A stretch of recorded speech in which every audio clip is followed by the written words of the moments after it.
Hey, I'm Allie. Join me for this Amiera necklace featuring some Potomac Crystal Long Ovals. If you need any supplies, go ahead and check below the video in the description to shop with us online. So to get started with our necklace, we are going to be working with some wildfire beading thread. And I'm using the green color with my purple beads. And I'm going to take the thread the whole way down and put a stop bead on the end of my thread. This stop bead is going to eventually come off my project, and I like to use a color that is not included in the project so I don't mistake it for one that does need to come out. So I'm going in here and I'm putting my seed bead through, and I'm going to get that stationed right there. Don't forget to watch to the end because we're going to be making our own clasp out of Potomac's wire. So this might look complicated, but it is super easy. It's one of those great projects that looks complicated but is really easy to make. We're going to start with two 15-0 seed beads, and then we're going to add one of our Potomac's pearls. Remember, if you need a list of those materials, go ahead and look below the video in the description, and you can check out the exact for everything here. I'm going to follow that 6mm pearl with two more 15-0 seed beads. And then we're going to pick up our first of our Potomac Crystal Long Oval in our Amethyst color. We're going to let that drop down next to the beads that we just added, and we're going to decorate the sides of the oval. You don't have to do this step, but there's a second hole there, and I like to bring some focus down towards the bottom, like I did here with this opal black diamond, and then with those rainbow 2mm bicones. We're going to add 1, 2, and 3 15-0 seed beads, followed by one of our 3mm bicones. You can also use 2s, followed by one 15-0. From here, we are going to take our thread and needle through the second or the bottom hole of that crystal oval. And I have 5 feet of thread here because we're going to string the whole necklace with this. From here, I'm going to repeat that pattern, which coming from the bottom is going to be 1 15, followed by one of my crystals, followed by 3 15s. We're going to go back up to the first hole and string through that long oval first hole, making sure that you're not connecting onto any of the seed beads on the opposite side. Pull nice and tight so that way you don't have any gap there. From here, I want you to add 2 15s, one of your pearls, 2 15s. And then guess what? We are just repeating over and over and over again. So we're going to go in here, add our crystal. You want to make sure as you add your long ovals and you're working with it that they are sitting the same direction, because you obviously want them all to face forward. And you're just going to go through, add your crystal along with your 3, then 1 seed bead. Go from the top hole to the bottom hole of that crystal oval. Then we're going to go from the bottom hole to the top using 1 15, 1 crystal, 3 15s, and then stringing back through the top of the piece. Making sure as you string through the top of the oval that you are not sewing through any of the seed beads. So I have a total here of 12 of my crystal ovals that I'm going to be adding onto my necklace design, that we're going to add the whole center section. Once we're done with that center section, we're going to go ahead and bead the back, come back down through the whole project to the other side, come back down to the clasp section here, and we're going to knot that off. So I'm going to continue going in and adding all of my pretty little princess drops here with my beautiful ovals into the design till I have 12 of them on my piece.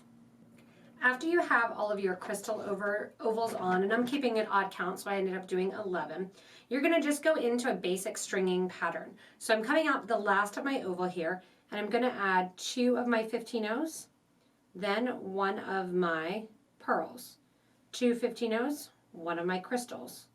I'm going to switch back and forth for 3 of them, and then I'm going to switch to keep it dainty in the back to just my crystals. So I'm going to put about 25 crystals total on each side is going to be the count that it is here. Oh, missed a seed bead.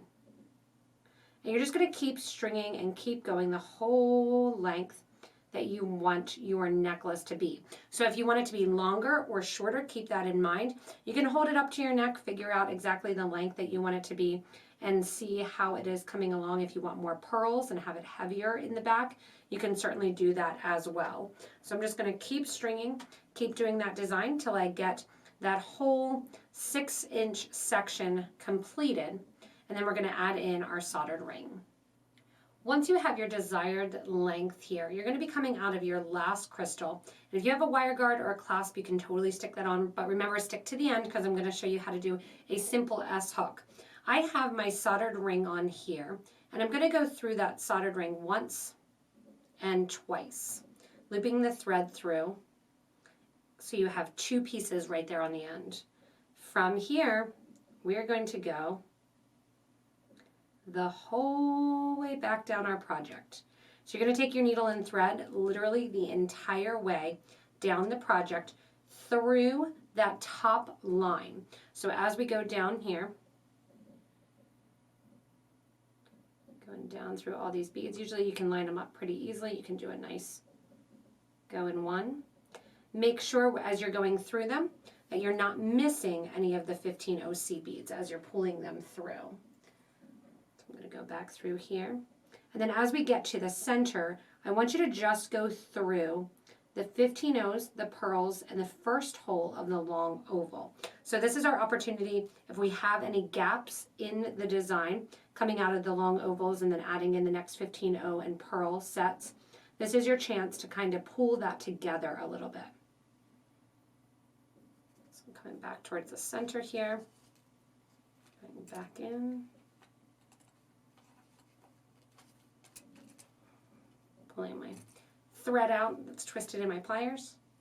And then once I get to the center here, again, all I'm going to do is take my needle and thread, go back through all my 15s, my crystals, and then as I get to the section with my long ovals, I just want to make sure to sew through the top hole of the long ovals.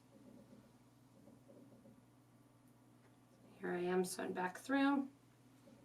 Getting right back through to that long oval and sewing right through the long oval, making sure you're going through the back and then straight out the other side and through and on to the next pearl.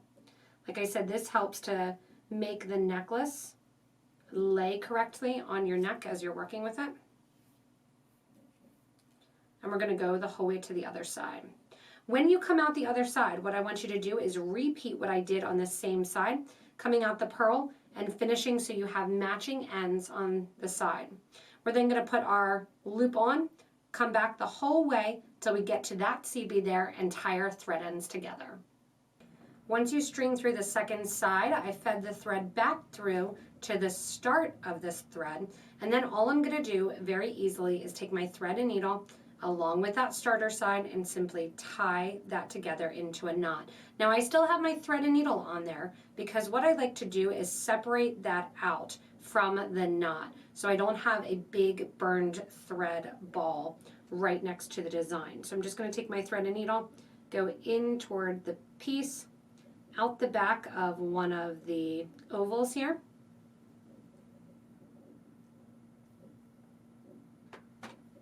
and then take my thread zap or my thread burner, burn down that thread, and burn down the original starter thread as well. From here now, it's time to do our clasp. So we have our beautiful necklace, and as you wear it, it hangs really, really nice on the neck here. And you can give us a comment whether or not you like my nice kind of icy pewter color here, or whether or not you're into the purple and like the shine. And we're gonna do our clasp. So our clasp on the end is just a simple S hook. I'm grabbing the Potomac's 18 gauge wire for this, and you wanna have handy your round nose, needle nose, and your wire cutters. Gonna take the time here to get my beads out of the way, and I'm gonna show you how to put a little bead on the piece as well. So we're gonna get out one of our crystals here. So go ahead and cut your wire, and you wanna use about 4 or so inches. I put 6 in the material list just so you would have enough. And I'm gonna slide my bead right into the middle of that piece. You wanna grab a Sharpie marker, a Bic pen, up to you. It's gonna determine the size that you're making. You can also grab your round nose pliers if you want. I'll just bend right around my Bic pen here. bending into a figure 8, going one way, and then headed and bended the other way. So I have that figure 8 there, my bead's just kind of floating in the middle there.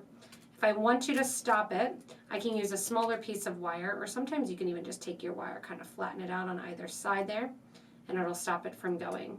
From here on the ends, I want to cut my figure 8, so that way my thread ends end at the same spot. Or sorry, my wire ends rather, end at the same spot. From here, I'm going to go to the very end of the wire and simply turn the wire back upon itself and then squash it down. I have a video for this as well for a lot of these basic wire working skills, which are great to add that nice personalized set to the end of your piece. So you can see I just bent one way, bent the other way, and then all I'm going to do is pinch that in towards the center of the design. That crystal will just float along the middle there. You could have used a pearl if you want to. And then you go to your closed rings. One goes on one side, get my other necklace out of here, and one goes to the other side. If you happen to use your round nose pliers, that's going to be the size difference that you get when you're looking and checking out the piece. Here is that smaller one using the round nose pliers. Nice simple wire techniques, but gives you a nice polished look for the clasp. Thanks so much for joining me in this nice and simple design. Remember, if you want to make your own in your own colors, go ahead and check out the list of supplies underneath the video in the description, or if you're on an iPad or your phone, check out the little down arrow that's to the bottom right of the video. Click on that, that'll get you there. As always, thanks so much for joining me. Have fun creating and stay tuned for the next video.